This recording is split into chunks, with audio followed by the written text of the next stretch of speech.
Samsung plans on partnering with South Korea's CBDC pilot to test the functionality with its Galaxy smartphone. So they'll be focusing on whether or not it's possible to conduct payments via mobile phones with no internet availability. And so maybe I'm thinking about this in the wrong way. One of you tell me if I'm totally wrong in this, but I used to live in South Korea, and my observation when I lived there was that the Koreans are very proud to support the Korean brand Samsung. They drive Samsung cars, they have Samsung appliances, and now Samsung is going to be taking part in the CBDC pilot. And for me, this was just like a big privacy red flag. Like Samsung has already collected all of this data, and now they're going to get financial data through the CBDC project. And I am concerned. But Will, I saw your hand go up, so maybe tell me if I'm thinking about this in just a totally out there way. Well, you lived in South Africa too, right? I sure did. Just get a world traveler on the show. I guess that's my only I'm comment. really aging myself here. Yeah. I don't know about like the privacy aspects. I think we've kind of gone round and round on that topic throughout the show. I think any CBDC has a lot of questions with it, especially when you're tying something like a public blockchain together with a cell phone carrier. Like you're just interacting like data, and like phones listen to you. Phones can see what you're typing a lot of times, and there's backdoors and a lot of these things that people don't know about. And then you're tying like financial properties involved with that. And the finance industry has very strong regulations for a reason. They get messed up a lot and people make a lot of mistakes with them, but they're there for a reason. And now we're seeing an intersection of those two things. So it's dangerous, but I think it's also what consumers want. Like I would want to be able to pay with my phone simply. Like when I go to the store, I don't want to carry my wallet anymore. So, if consumers are asking for it, like that's what you get, is you're going to have a lot of questions associated with it. I do want to hear Naomi's thoughts on this particular subject though. Well, I would love to dig into the reason why we have all these financial regulations. That reason is that governments really want to control the movement of money.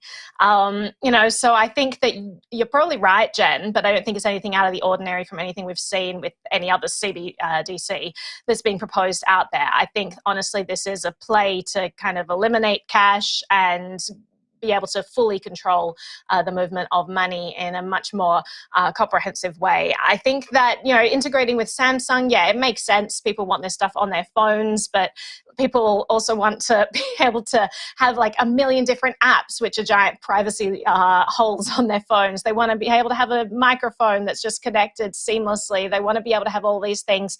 And like your Wi-Fi beacon, just like constantly pinging out every network that you've ever connected to, providing like a tracking fingerprint for you. So there are lots of things we do for convenience that are terrible for privacy. I think the best thing we can do is just educate people and just let them know why they might not want to have all their financial data tracked and stored in a database for all of time. It's interesting what's going on in South Korea, because while they're kind of moving forward with this CBDC pilot, we did previously, like maybe around like 2016, 2015, like we're looking at South Korea and saying, okay, this is going to be like a crypto hub of the world. And everyone was predicting it. They've got the fastest internet. They're very, very tech centric. And then they just clamped down and they drove so much crypto adoption out the window because they just really clamped down on the regulation around it all. So I was very surprised to see that, thinking that they would kind of be this bastion of tech innovation in the crypto space. But now they're moving ahead with the CBDC pilot. So it's very clear in what direction they want that innovation to be. They want it to be very government-centric, very controlled fashion, which I guess does make sense in a lot of ways. But just wish we could have seen their potential, because I think it would have been awesome. But Ben, I'll throw to you.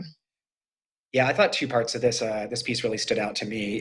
Jen, as you spoke about previously, one, like there's a hyper connectivity aspect in South Korea that's really important. Like the Wi-Fi internet's much better than it is, particularly in parts of the US, I would say. And there's also this sort of this tendency to be affectionate towards Samsung as a brand, right? And I wouldn't be surprised if we see more like governments try and partner with like large national companies that have a lot of like forward-facing capability. Like I'm kind of comparing this in my head to like if Apple did something similar with the US government. I think there would be a lot of people that would be inherently a little bit more trusting and open to that, just given their relationship with the brand itself.